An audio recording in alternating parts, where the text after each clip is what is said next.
Sekarang, HP sudah nggak sekadar menjadi alat komunikasi, tetapi sudah berubah menjadi alat untuk bekerja, dan tentu saja untuk hiburan, termasuk main game. Nah, tetapi tidak semua HP mampu untuk main game dengan apik dan menarik.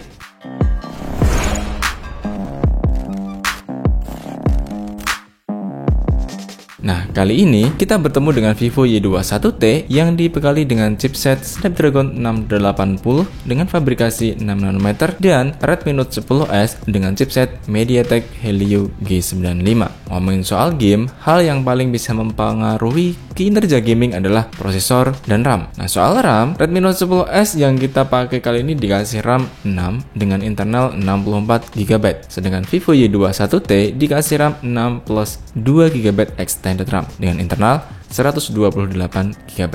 Nah, ada dua permainan yang kita mainkan di episode kali ini, yakni PUBG dan Mobile Legends. Salah satu alasannya adalah spek RAM yang nggak berani kita coba untuk main game yang lebih tinggi, juga spek dari prosesor itu sendiri. Kita main dulu di Redmi Note 10S. Sebagai informasi, kedua HP ini sudah dilengkapi dengan game turbo.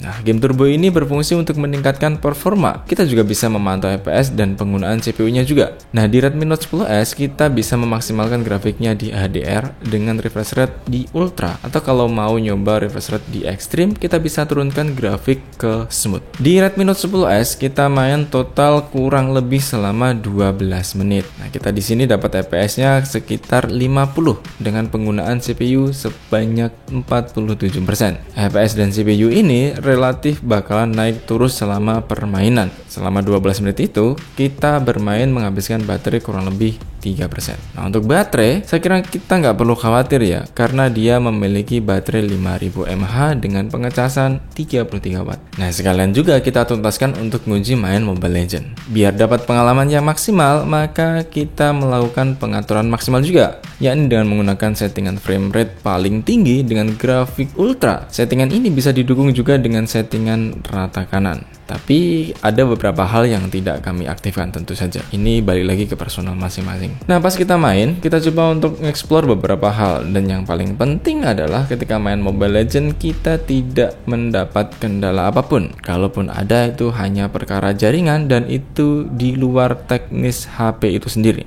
Pantauan kami dari game turbo, FPS dari Mobile Legends dapat di sekitar 60 FPS dengan pemakaian CPU antara 39-45%. Nah, pas kita main, kita coba explore ke beberapa hal. Dan yang paling penting lagi adalah ketika main Mobile Legends, kita tidak mendapatkan kendala apapun. Kalaupun ada, itu hanya perkara jaringan dan itu di luar teknis dari HP itu sendiri. Pantauan kami dari game turbo, FPS dari Mobile Legends dapat di 60 FPS dengan pemakaian CPU antara 39-45%. Dan jelas, pemakaian dari FPS dan CPU ini fluktuatif, naik turun selama permainan. Kita mainkan kurang lebih selama 23 menit, dan selama itu konsumsi baterai dari Redmi Note 10S untuk main Mobile Legends berkurang 8%.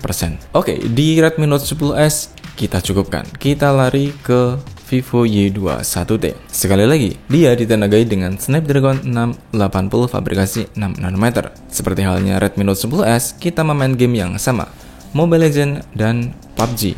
Meski sama-sama dibekali dengan game turbo, tetapi game turbo yang ada di Vivo Y21T terlihat lebih menarik. Alasannya, di Vivo Y21T bisa memilih jenis power yang kita mau. Misalnya mau pakai mode kinerja, yang tentu dengan mode ini kita bisa memaksimalkan performa CPU dan GPU. Tapi tentu lebih menguras tenaga dan baterai dari Vivo itu sendiri. Atau kalau mau hemat baterai dan tidak cepat panas, kita bisa memilih di mode penghemat baterai. Kapan lagi bisa main game tapi tetap hemat baterai?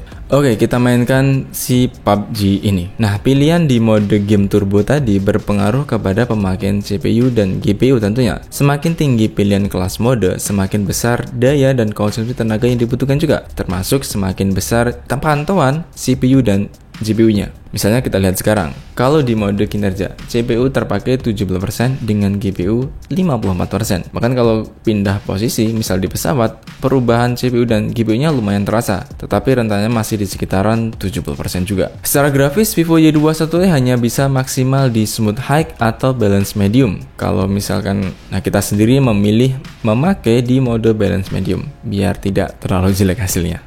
Sebagai gambaran pemakaian CPU dan GPU di berbagai mode, ini kami tampilkan tangkapan layar waktu di udara. Sebetulnya kita sempat main beberapa kali, sebelum akhirnya kita memutuskan untuk mengakhiri permainan di durasi kurang lebih 30 menit. Dari total permainan itu, kita tidak mengalami masalah soal permainan. Grafis sesuai dengan apa yang kita pilih, dan ya, giroskopnya lumayan kerasa sensitif. Dan untuk pemakaian baterainya sendiri, berkurang 4%. Dan tentu saja ini adalah sebuah kabar baik. Selama permainan sebetulnya cenderung tidak panas, tapi tetap ada rasa hangat di sekitar kamera belakang. Oke, sekarang kita mainkan Mobile Legends. Vivo Y21T dengan Snapdragon 680-nya bisa menampilkan grafik ultra dengan refresh rate yang paling tinggi. Performa ini tentu bikin seimbang adu gaming kita kali ini. Setelah di PUBG, grafiknya ditampilkan jauh berbeda dengan apa yang ditampilkan di Redmi Note 10S. Di permainan kali ini kita memilih mode klasik, dan secara tampilan mungkin bisa sedikit berbeda dengan apa yang terjadi di Redmi Note 11. Salah satu faktornya ya layarnya yang berbeda. Redmi Note 11 dengan layar AMOLED. Si Vivo Y21T meski sudah beresolusi HD+, tetapi dia masih menggunakan layar LCD. Dan selama permainan kita tidak merasakan pengalaman delay dari sentuhannya, dan tentu saja suara dan segala sesuatu yang berkaitan dengan game ini tidak ada kendala. Yang pasti kita bermain selama kurang lebih 15 menit dengan konsumsi baterai 3%. Pantauan GPU dan CPU-nya sendiri terpantau antara 45% dan 75%. Tentu saja, sekali lagi, keduanya ini sangat mungkin untuk selalu naik turun tergantung situasi dan kondisi. Secara device hampir tidak ada masalah. Tidak panas, tapi tetap saja ada sisi bagian dari HP ini yang terasa hangat, terutama di bagian kamera. Oke, setelah kita main satu persatu dari masing-masing HP ini, kita bisa mendapat beberapa kesimpulan. Pertama, untuk urusan Mobile Legends, keduanya bisa mencapai titik refresh tertinggi dengan kualitas grafik yang paling tinggi. Tetapi tentu saja, hasil akhir yang ditampilkan di layar bakalan berbeda. Sekali lagi karena faktor dari Redmi Note 10S yang menggunakan layar AMOLED dan Vivo Y21T yang masih menggunakan LCD. Kedua, di permainan PUBG ada perbedaan yang cukup signifikan. Si Redmi Note 10S bisa dimaksimalkan di grafik Ultra HD yang tentu saja bisa memberikan pengalaman yang lebih menawan dibanding dengan Vivo Y21T yang hanya bisa menampilkan di mode maksimal balance medium. Ketiga, ternyata kedua game turbo dari masing-masing HP ini punya karakter tersendiri. Si Redmi Note 10S misalnya, meski dia bisa menampilkan FPS, tetapi dia hanya ada satu mode game turbo dan dia tidak ada GPU meternya. Sebaliknya, si Vivo Y21T meski ia tidak bisa menampilkan FPS di turbo gamenya, tapi ia memiliki 3 jenis mode game turbo, sehingga kita bisa memilih sesuai kebutuhan kita dan yang pasti dia bisa menampilkan GPU meternya. Kalau ada perbedaan, berarti ada kesamaan dong. Yup.